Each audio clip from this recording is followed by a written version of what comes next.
Nous allons parler dans ce documentaire des sentiments, puis de la conscience chez nos amis les robots.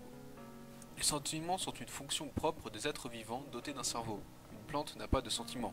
Les animaux ont des sentiments. L'homme essaie depuis très longtemps de doter les IA de sentiments, mais cela s'avère extrêmement compliqué car cette faculté est différente chez chaque individu.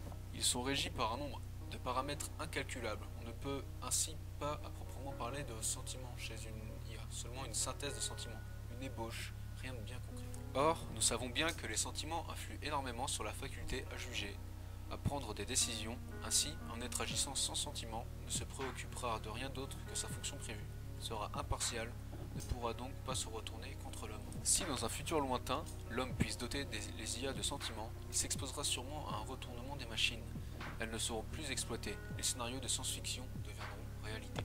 On peut différencier plusieurs sortes de sentiments, car par exemple, le sentiment de réussite ou d'échec pourrait être ressenti par une intelligence artificielle sans pour autant être plus développé, comme ressentir et extérioriser la joie ou la déception, comme peut le faire un humain ou même un animal. Nia n'a pour l'instant que les capacités de savoir qu'elle a réussi, elle ne peut pas exprimer sa réussite autrement qu'avec des données. Aucune intelligence artificielle ne peut actuellement avoir et exprimer des sentiments ressortis de ces données, tels que la satisfaction, qui sera définie par l'accomplissement de critères prédéfinis. Il est difficile de séparer les impressions, qui font partie de la conscience d'un être, et les sentiments propres, qui sont des réactions réflexes du cerveau. Dans la culture, on peut voir des œuvres qui contiennent des IA ayant des sentiments, comme par exemple AI de Steven Spielberg, avec un enfant artificiel qui possède des sentiments, ou même dans certains jeux vidéo, comme on a pu le voir précédemment dans Halo. Nous allons aborder dès maintenant la seconde partie de ce documentaire, la conscience dans les IA. Nous allons d'abord définir ce qu'est la conscience, ou tout du moins tenter de vous mettre en tête ce que nous utiliserons comme définition. Car il est difficile de parler de conscience car c'est quelque chose d'abstrait et d'inconnu. La conscience serait donc la faculté de comprendre ce qui arrive autour de nous et à l'intérieur de nous. À l'intérieur par utilisation des états émotionnels, de la pensée, voire même de la certitude de son existence. À l'extérieur par réception de sensations. Par exemple, un examinateur pourra déceler le stress chez un candidat lors d'un oral. On pourra aussi parler de la différenciation du bien et du mal. Si un jour, les intelligences artificielles n'étaient plus maîtrisées, on assisterait à une prise de conscience des IA.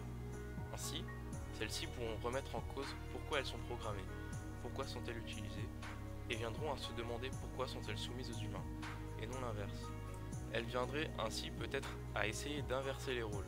Par exemple, créer des populations entières de machines, dont certaines IA posséderaient une conscience et pas d'autres, leur permettant ainsi d'utiliser celle-ci et produire par exemple de l'armement ou développer un mode de vie, une société, parallèle à la société des humains ou l'utilisant voire la dominant, comme on peut le voir dans certaines œuvres, telles que Terminator.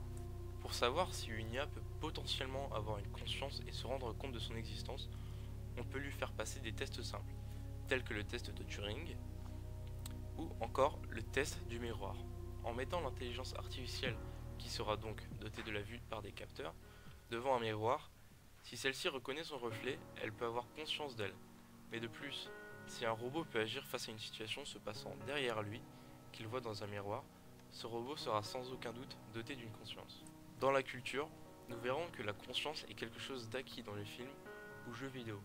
On ne se pose pas la question en regardant un film, car on voit ici une humanisation des personnages.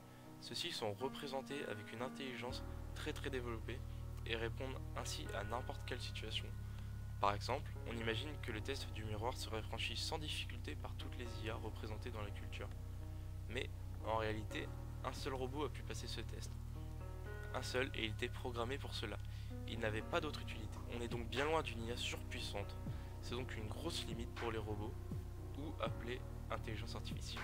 Nous pouvons aborder plusieurs œuvres cinématographiques comportant des intelligences artificielles ayant une conscience, telles que Terminator, Furtif, où les IA se révoltent et tentent de renverser l'ordre du soumis et du maître. Créer une société ou simplement décimer ses créateurs de base que sont les hommes et détruire leur société tout en la remplaçant. Nous parlerons aussi de iRobot, où les hommes dépendent des robots ultra perfectionnés, jusqu'à ce que l'IA qui les contrôle prenne conscience d'elle-même, de la soumission et de la domination que les hommes font subir à ces robots et les fait se révolter comme un peuple opprimé. Chaque robot est l'ennemi de la race humaine et souhaite l'exterminer. Sauf un qui prend conscience de lui-même. Il est donc sous son propre contrôle et non celui de l'IA mère. Les auteurs donnent cette conscience très importante à des IA, car c'est un des points de vue scénaristiques, un power-up très intéressant, mais aussi pour montrer que la conscience est quelque chose qui aide à la différenciation entre un être vraiment intelligent et un programme tel qu'une IA à notre époque, qui pourrait tout juste exprimer un sentiment humain avec des données. Que l'intelligence soit artificielle ou naturelle, la conscience fait d'elle un être égal qui peut se résoudre à des choix qu'il s'impose lui-même, comme se résoudre à la fin de son existence ou de convoiter tout simplement l'indépendance comme n'importe quel être possédant cette faculté de conscience de soi. On peut le voir dans iRobot, dans l'action du peuple de robots qui se soulèvent. Voilà ce qui sépare un être humain d'une IA aujourd'hui. La conscience de son existence, de son impact qu'elle peut avoir sur le monde et les autres êtres. Pour finir, les intelligences artificielles aujourd'hui sont encore au stade de la reproduction des mouvements, des habitudes humaines et répondent seulement à ce pourquoi elles sont programmées. Par exemple, un robot programmé pour ranger la vaisselle ne pourra pas faire la guerre. Ainsi, ils sont définis par un cahier des charges établi par des humains préalablement. Un robot n'exécute pas une action après analyse de la situation et à l'aide de sa conscience. Aujourd'hui, nous ne sommes qu'au début du développement de l'IA. Le robot le plus commercialisé aujourd'hui en 2014 reste un robot aspirateur.